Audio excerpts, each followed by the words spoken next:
later. But you know what? Who says losing weight can't be fun? We have fun in this group. And I'm Ellen McCauley in Syracuse, New York, and we're talking about winter activities now. Winter activities does not mean you build a fire and get drunk in front of it. It doesn't mean that you build a fire and sit there and eat all night. It means you put on a scarf and a hat and some boots and you get outside. Do what my mother used to say, get out and blow some stink off. Get out and blow some stink off, she'd say to us. So we did. That's an old Irish saying. So there's cross-country skiing and snowshoeing. Don't do what we did a few years ago when we said, let's as a group go cross-country skiing. And we went to Fabius, to Highland Forest. We all rented skis. It was sheer ice. Karen, you were there. We all thought we were going to die. We were like, oh, boom, boom. Down we went. It was like awful. And I said, I don't think I really like cross-country skiing, but I do like snowshoeing, and we even have our own pairs of snowshoes. And you can you don't have to go to Beaver Lake. Beaver Lake is nice, but if there's a big field by your house or your backyard, you can strap them on and walk out back. You don't have to go somewhere. You can just walk with them. I put everything in here. I put where you can go, the prices, the cost. Try to do something you've never done before. You might say, well, Ellen, I don't own snowshoes. Well, you can rent them for $5. You can go as a group. If you call me up, I'll go with you sometime. And then on a serious note, I want to talk and end this meeting tonight about Advent. I want to talk about the true meaning of the holidays.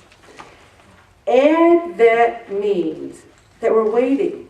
We're in wait for Christ. And you know, the Bible reading tonight talked about God's time being 1,000 years, being different than ours, and that God's time is his own time. But you know, each one of us will be called to meet our Maker, and we don't know when that time is. It might not be the second coming of Christ, but it will be our time. And that's why we need to be prepared, because we won't know when Christ will come for us. And the same thing holds true for Advent. We're supposed to be preparing ourselves for the celebration of the birth of Christ. And we repeat that memory of his sacrifice and his birth by our service to others. One of the best Christmas Eves I've ever had was last Christmas Eve when Bob and Vince came to where I work. And all day, we spent the entire day just making Christmas merry for the people who were there. And it was so meaningful that we went out to the parking lot and we had family hug. And we all just stood there. And it wasn't the kind of family hug where you're like hugging and stuff. We just held on to each other. And it was beautiful and it was meaningful. We need to motivate ourselves to see this as a time of responsibility. We need to wake up and see what it is Christ wants us to do and put on his armor of light. They used to call, and sometimes they still do, that first Sunday in Advent, Stir Up Sunday. Stirring it up, stir up our preparation. They used to have in some homes where they, make something and everyone would make a fruit cake or something and stir up the whole pot.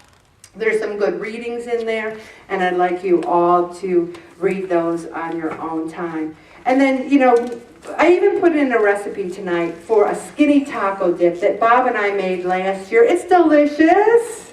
It is so good. If you make a dip with lower fat ingredients, I challenge people to say, what's this crap? They're going to eat it. They're going to say, well, this is good. Anything with a dip, period. They're not going to say, is that low fat ingredients? Because if it is, I don't want it. They're going to eat it. So try this. And I'm going to stop right there, Bob.